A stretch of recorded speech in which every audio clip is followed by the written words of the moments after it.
शाम ढल रही थी। गांव की चौपाल पर लोग जमा थे। हवा में अजीब सा डर घुला हुआ था। सरपंच धर्मवीर चौधरी ने खाट पर बैठते हुए कहा, इतनी रात पंचायत बुलाने की वजह क्या है? भीड़ में से एक आदमी आगे आया। साधारण सा चेहरा, मैला कुर्ता, नाम था कल्लू। कल्लू घबराई आवाज में बोला, सरपंच जी, अब जंगल वाला रास्ता सुरक्षित नहीं रहा। रात में वहां कुछ निकलता है। किसी ने पूछा, कुछ मतलब? कल्लू ने निगलते हुए कहा, सफेद साया, आवाज ऐसी कि रूह कांप जाए। मैंने अपनी आंखों से देखा है। भीड़ में खुसर पुसर फैल गई। भूत है, कोई आत्मा होगी। कल्लू बोलता गया, जो भी रात में जाता है उसका पैसा लुट जाता है। अब कोई उधर मत जाना। तभी पीछे से एक शांत आवाज आई। डर की बात जब ज्यादा दोहराई जाए तो वो सच लगने लगती है। सबने पलट कर देखा। वह कोज्जा था। अगले कुछ दिन गांव में और बेचैनी ले आए। रात होते ही दरवाजे बंद, बच्चों को बाहर निकलने से मना। जंगल वाला रास्ता सुनसान। कोई कहता भूत पेड़ों पर चढ़ जाता है, कोई कहता वो आदमी की आवाज में बोलता है, कोई कहता उसे सोने की खुशबू आती है। हर कहानी अलग थी, लेकिन डर एक जैसा। कोज्जा चुपचाप सब सुनता रहा।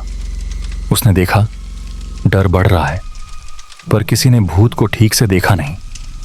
एक शाम कोज्जा सरपंच के पास गया। सरपंच जी, अगर डर का सच जानना है तो डर के रास्ते से गुजरना पड़ेगा। उस रात कोज्जा अकेला निकला। साधारण कपड़े, कमर में एक थैली। जंगल के अंदर अंधेरा गहरा था। पेड़ हवा में चरमराते थे। कभी लगता कोई पीछे है, कभी आगे। अचानक हूं आवाज आई, ठंडी, भारी। कोज्जा का दिल भी एक पल को तेज धड़का, लेकिन वह रुका नहीं। पेड़ों के बीच से सफेद सा कुछ हिला। फिर वही आवाज, जो लाया है यहीं छोड़ दे। कोज्जा को अब भी कुछ साफ नहीं दिखा, सिर्फ साया, सिर्फ आवाज। हवा तेज हो गई, पत्ते उड़ने लगे। कोज्जा ने थैली नीचे रख दी और बिना पीछे देखे बोला, ले लो, बस रास्ता छोड़ दो। साया आगे बढ़ा, लेकिन तभी एक छोटी सी चीज ने कोज्जा का ध्यान खींचा।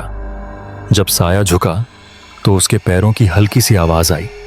कोज्जा को कुछ अजीब लगा। आवाज जमीन से टकराने की थी, हवा में तैरने की नहीं। उसने कोई शोर नहीं किया, ना ही पीछे मुड़ा। साया थैली लेकर जंगल में गायब हो गया। रात खत्म हो गई, लेकिन रहस्य नहीं। अगली सुबह गांव की चौपाल फिर भरी, लेकिन आज शोर नहीं था। सबकी निगाहें कोज्जा पर टिकी थीं। कोज्जा ने शांत आवाज में कहा, आज रात सब साफ हो जाएगा, कोई जंगल नहीं जाएगा। जो होगा गांव के भीतर होगा। लोग एक दूसरे का मुंह देखने लगे। किसी को कुछ समझ नहीं आया, पर किसी ने सवाल नहीं किया। रात हुई, दिए बुझा दिए गए। गांव जैसे सांस रोके बैठा हो। कुछ लोग छतों से, कुछ दरवाजों की ओर से छुपकर देखने लगे। तभी अंधेरे में हलचल हुई। वही सफेद साया फिर दिखाई दिया, धीरे धीरे चलता हुआ, बिना आवाज किए। लेकिन इस बार वह जंगल की तरफ नहीं मुड़ा। गांव वालों ने देखा, साया गलियों में घुस गया। वह एक घर के सामने रुका, उसी घर के सामने जिसे किसी ने कभी शक की नजर से नहीं देखा था। एक पल की खामोशी, फिर दरवाजा खुला और तभी कोज्जा की आवाज गूंजी। दरवाजा धीरे से खुला। भीतर से वही सफेद कपड़ा निकला, हवा में हिलता हुआ। भीड़ सांस रोके खड़ी थी।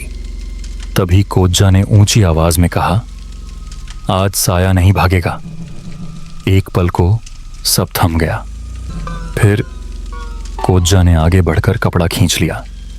सफेद कपड़ा जमीन पर गिर पड़ा। भीड़ सन्न रह गई। वह कोई आत्मा नहीं था, कोई अनजान चेहरा नहीं था। वही आदमी था जिसने सबसे पहले डर फैलाया था, जिसने हर रात की कहानी बढ़ा चढ़ाकर सुनाई थी।